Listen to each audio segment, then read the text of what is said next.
अंकिता जिससे ससुराल में सब प्यार करते हैं, जहां अंकिता के गाजर का हलवा बनाने पर घर के सारे लोग रसोई में धीरे धीरे खींचे चले आते हैं। लो, बन गया मेरा गाजर का हलवा, अब इसे लेकर चलती हूँ। यह बोलते ही हलवे को एक बाउल में लेकर वो जैसे ही मुड़ती है तो सामने सभी ससुराल वालों को देखकर डर जाती है। माँ जी, पापा जी, आप, देवर जी, क्या हुआ? आप सब यहाँ? तुम इतना अच्छा गाजर का हलवा बना रही थी कि एक एक करके हम सब उठकर यहाँ आ गए। यहीं पर दे दो, तभी हम वापस जाएंगे टेबल पर। हाँ बहू, चलो यहीं परोसो। तुम्हारे हाथ के बने खाने का जादू ही अलग है। भाभी, मुझे भी यहीं दो, वरना इस पूरे बाउल को मैं ही उठा लूँगा। अरे ऐसे कैसे? मेरी बीवी ने बनाया है और मैं ही नहीं खाऊंगा। अभी रुकिए, मैं आप सबको आपका हलवा देती हूँ। अंकिता सबको कटोरी में परोस कर हलवा देती है और सब खड़े खड़े खाते खाते टेबल पर जाते हैं। वाह मेरी अंकिता बहू, तेरे हाथों में अन्नपूर्णा माँ का आशीर्वाद है। बहुत स्वादिष्ट गाजर का हलवा बनाया है। यह तो है, अब हमें सुमित की शादी भी कर देनी चाहिए। हमारी दूसरी बहू आएगी तो बिल्कुल अंकिता बहू जैसी ख्याल रखेगी और अच्छा अच्छा खाना बना कर देगी। क्यों सुमित? हाँ पिताजी, कर दीजिए मेरा ब्याह। मैं तो तैयार हूँ। देखो माँ इसे, ये कैसे अंकिता के बनाए गाजर के हलवे की तरह लाल लाल हो गया है। सब कितना खुश है, नज़र न लगे। मुझे मेरे परिवार को हमेशा ऐसे ही खुश रखना है। ऐसे ही हमेशा सब लोग अंकिता से बहुत खुश रहते थे। कुछ महीनों बाद अनुराधा अपने छोटे बेटे सुमित के लिए एक अमीर घर की लड़की हर्षिका को देखते हैं और पसंद आने पर वह उन दोनों की चटमंगनी पट ब्याह कर देती है। अनुराधा बहू की आरती करके उसका स्वागत करती है। आओ बहू, इस घर में तुम्हारा स्वागत है। बड़ी बहू, यह थाली पकड़ो। जी माँ जी। माँ जी, सारी रस्मों रिवाज हो गई हो तो क्या मैं अब अपने कमरे में जा सकती हूँ? बहुत थकान महसूस हो रही है। अच्छा, अब सब आराम कर लो, बहुत रात हो चुकी है।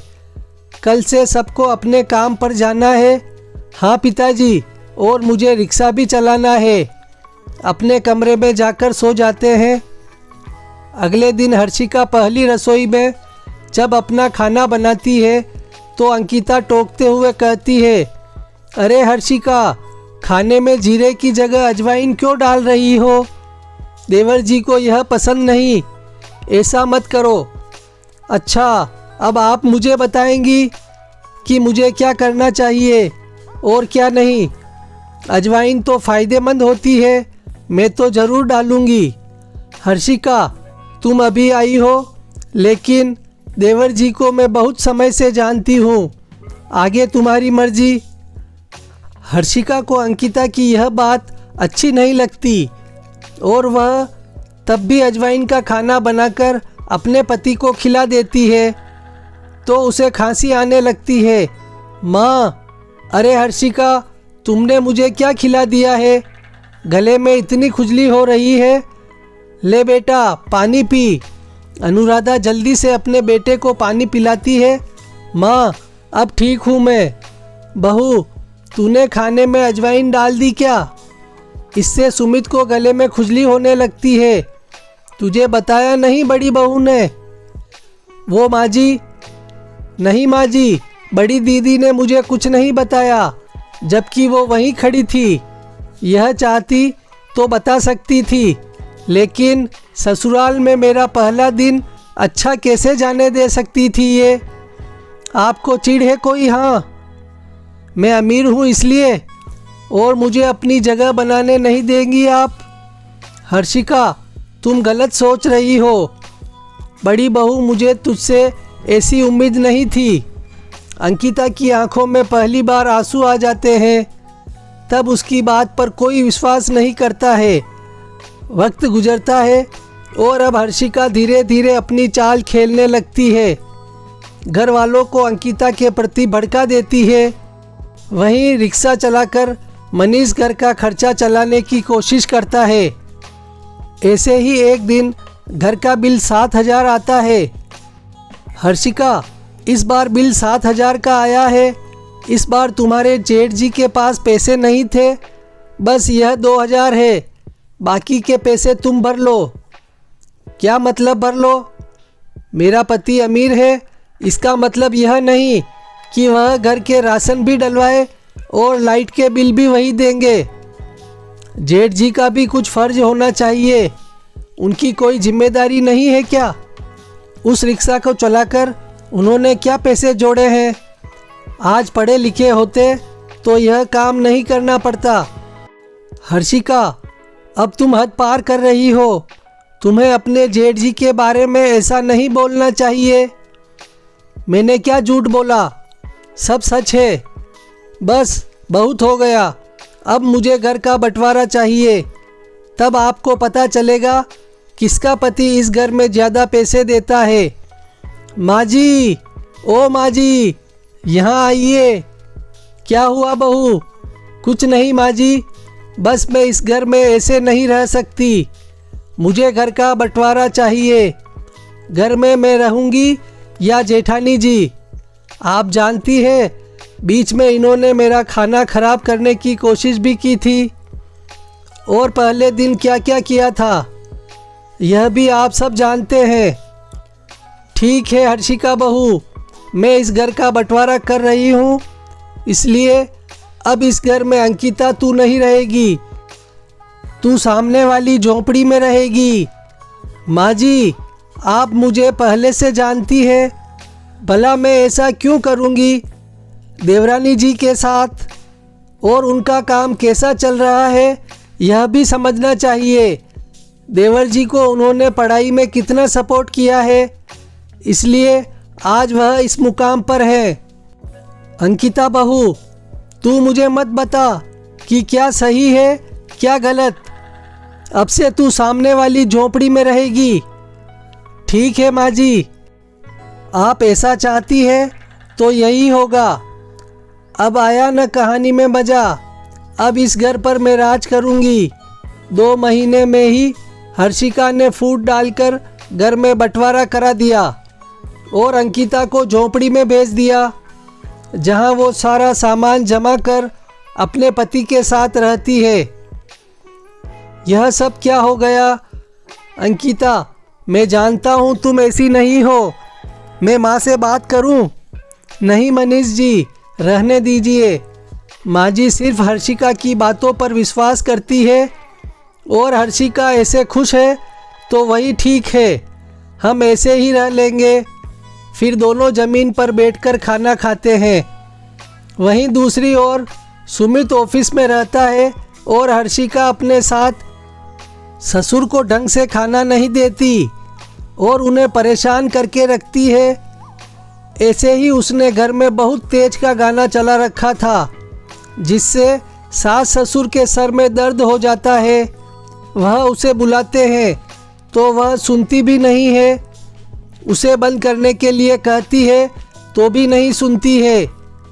बहू, इतनी तेज गाने चलाने से हमारा सर दर्द हो रहा है और हम तुझे कब से आवाज़ लगा रहे हैं, हमारे लिए चाय बना दे। माँ जी, ये घर मेरा है। मेरा मूड अच्छा है तो क्या अब मैं गाने भी नहीं सुन सकती? और अगर आपको कुछ खाना पीना है तो खुद बना लीजिए, मेरे पीछे क्यों पड़ी है? सारी सेवादारी मैं ही करूं? झोंपड़ी में चली जाइए अपनी दूसरी बहू के पास। बहू, तेरी वजह से वह वहाँ पर रह रही है तो थोड़ा सा कहना तो मान सकती है ना हमारा।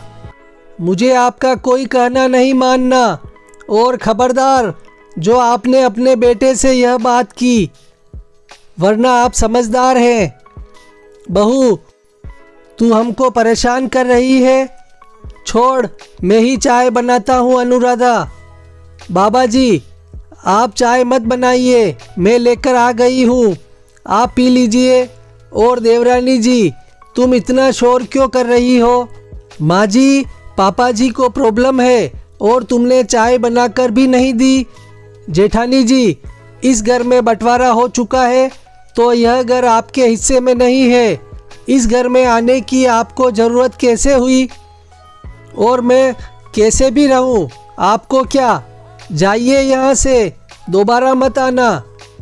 जा बहू तू, चाय हम पी लेंगे। फिर भीगी पलकें लेकर अंकिता अपनी झोपड़ी में आ जाती है। पता नहीं हर्षिका ने क्या कहकर माँ जी और पापा जी को भड़का दिया है। मुझे हर्षिका के लक्षण ठीक नहीं लग रहे हैं। बहुत गलत किया उसने। दिन गुजरते गए। आए दिन अंकिता को हर्षिका के तेज चिल्लाने की आवाज़ आती है। वह कभी अपने सास ससुर को तेज मिर्ची का खाना खिलाती है तो कभी उनसे ही काम करवाती है।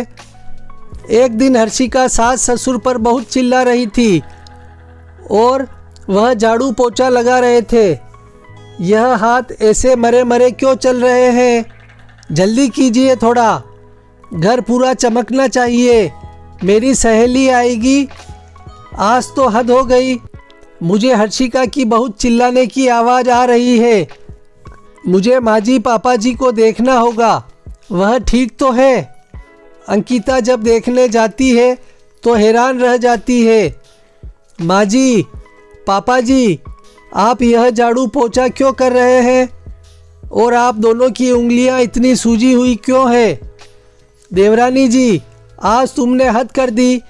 हिम्मत कैसे हुई तुम्हारी माँ जी पापा जी के साथ ऐसा करने की? तुमने घर का बंटवारा करा दिया, मैंने कुछ नहीं बोला। उस दिन मुझे भेज दिया, मैंने तब भी कुछ नहीं बोला। पर आज मैं चुप नहीं रहूँगी। अरे बहू तू, अच्छा हुआ बहू तू आ गई। अब हमसे यहाँ और नहीं रहा जाता। ओ, अपनी बड़ी बहू के आते ही भूल गए क्या? यह सुन अंकिता देवरानी के चांटा जड़ देती है। अंकिता उनको उठाकर बिठाती है। तुम्हारी हिम्मत कैसे हुई माँ जी पापा जी के साथ ऐसा करने की? अब इस घर में मैं रहूँगी और तुम निकलोगी, समझी? बहू, मैंने तेरी हर गलती पर पर्दा डाला, लेकिन अब तू इस घर को छोड़कर चली जा। मेरे बेटे के बिल्कुल लायक नहीं है तू, ना तुझे घर संभालना आता है। मुझे माफ़ कर दीजिए, एक मौका दे दीजिए। मैं अमीरी के कारण अंधी हो गई थी, अपने घर का बंटवारा करवाया, लेकिन अब अच्छे से रहूँगी, कुछ गड़बड़ नहीं करूँगी। यह सुन सास ससुर हर्षिका को एक मौका दे देते हैं, जिसके बाद धीरे धीरे सुधार कर घर की सारी जिम्मेदारी वह संभालती है और सब फिर से जेठानी जी के हाथ के बने खाने की तारीफ करने लगते हैं।